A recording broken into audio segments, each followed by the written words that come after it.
been a part of a combined no-no or managed the combined no-no? Yeah, I think some former teammates and guys that I coached at a young age were friends now more than anything. They'd get a kick out of it, so I'll bring it up. You remind me of one we had, and the team blamed it on the lights. But anyway, yeah, I'd been a part of one. I didn't realize what was going on. The guys got all excited there at the end, so need to hire Don Zimmer or somebody to be the bench coach because I guess Gavin almost had the cycle.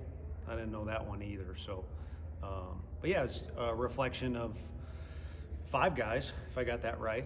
The burger, it might be an NIL deal with the burger company there. 5 guys got out there and threw strikes and did what Coach A's looking for him to do. What'd you see from Liam? Do you think this is the best he's looked all year? Yeah, arguably. I'll tell you what, that's a big stage last week. I think he probably, if he did look the best this week, he owes last weekend, and in part to Oklahoma State, the competition, but just that whole scene last week, I think helped you. And obviously he's pitched in the league before, but he is still a young kid, 3rd year of school, finding his way, and he's throwing harder than he's ever thrown before. He's throwing more off speed than he's ever thrown before. I think he's going to be able to throw deeper into games than he ever has before because he's in good shape. So I think every time he gets to go out there and learn like he did last weekend, I think it'll only help him, and odds are it help push him forward to this weekend where he arguably threw the best. Tony, I know you have a plan every game, but how difficult is it to go get that guy when he's just shoving on the mound of the week? Yeah, it's not fun, but he kind of pulled a Xander, and I don't know how he saw what we were doing. We were kind of moving around there, getting ready to take him out. The leadoff hitter was coming up. Sometimes you come up with stuff in your mind like this is why we got to do it, but also he was getting near 100 pitches, and we're also getting to the point of the season. You saw them take some really good swings, and they're throwing a potential first rounder at us tomorrow. So to slight them would be foolish. But let's be honest, these are non-conference games, and whether you're in our conference, theirs, the ACC, or whatever, that's where you kind of make your money. So we're about to get to the part of the season where it's a little more cutthroat, and there's not as much pitch count, or this is your role, or it'd be nice if we played this guy too. It's going to be do whatever you got to do. So all that kind of goes into a decision like that, I think. Coach, what impressed you about Dalton Bargo's at bats tonight? He looked really comfortable at the plate. And how does him being able to play multiple positions in the field allow you to find extra opportunities for him to play? Yeah, it's a good lesson for young kids out there.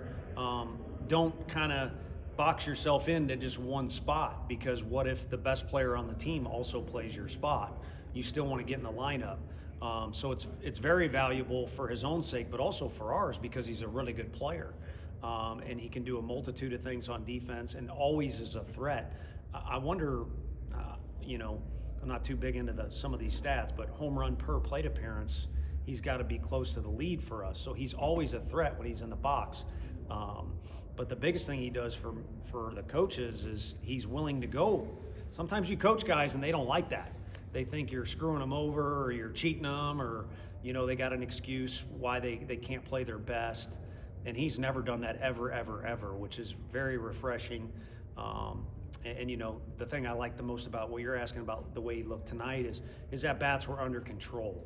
To hit the ball a long way, you don't have to swing like a caveman. And sometimes he just gets a little out of control because he's an emotional kid, which can work to your benefit, like Liam, if you control it the right way. And he's got a really good swing, but you can't use your swing if you're out of control. They mentioned that they weren't 100% sure they had a no-hitter going until after it happened. Did you? No, I didn't. Like I said, I was kind of, these kids go back and forth, and I hope the umpires or the other coaches would tell us if our guys have gone too far. I think you got to give them a little leeway to kind of go. So I was kind of hoping with the way they were yelling after that last out, it wasn't talking smack to the guy who hit it or anything crazy like that. But come to find out, that's what we had going on. And I think we're making so many changes there that's a bit of a distraction. And then too, the end of the day, without trying to sound all coachy, in all honesty, everyone is trying to finish with one more run on the scoreboard than the other team. I think that was the career debut for Braden May. Yeah. What has stood out about him that you've seen over the years?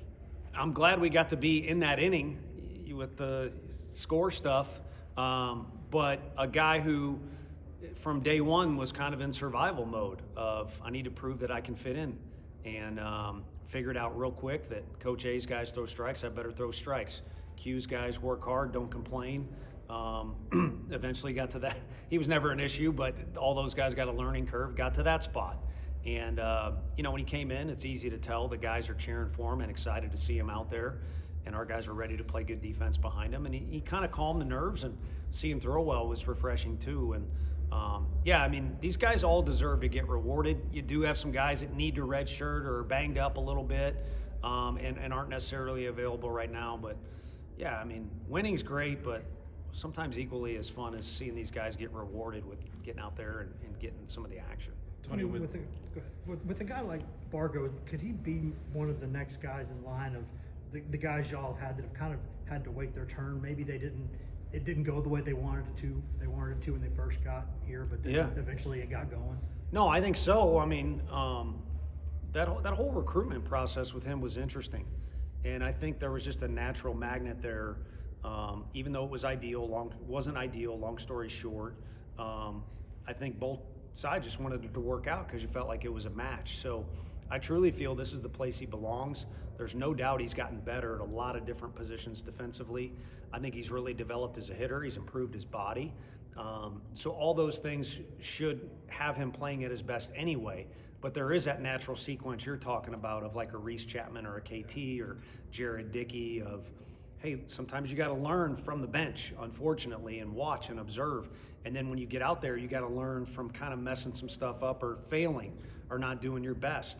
And then sometimes you got to be a little hungry because you want to be the guy. It's, there's a small bit of selfishness that can actually be a good thing. And you got to want to be the guy, and you got to believe that you can be the guy. And that's what you saw out of him last year in Game 3 of the Super Regional and on other occasions as well.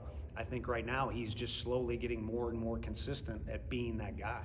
Tony, with Liam's fastball, I don't want you to give your scouting report away going into SEC play, but he's throwing that thing at a pretty high rate. I know it's a filthy fastball, but do you think he can sustain throwing it this often? Yeah, against SEC competition? I think, you give me the second flashback of this thing. Simo, I'd hug him and kiss him right here, if at least on the cheek, if he was standing right. I'd get myself in trouble with all kinds of stuff right now. But, I wanted to punch him in the face is what I'm saying, because he faces Liam last year as a leadoff hitter and comes back and goes, good luck. And that's not what the other guys on your team need to hear if you're as talented as Simo. But that's what he can do to some hitters sometimes, frustrating them. And you've seen other guys do it, like Burns did it with his slider. More times than not, it can be a breaking pitch, but like Dolander, Liam's kind of got that thing too. And if you look back at the numbers, now that I'm talking my way through it, Dolander in 22 was very similar.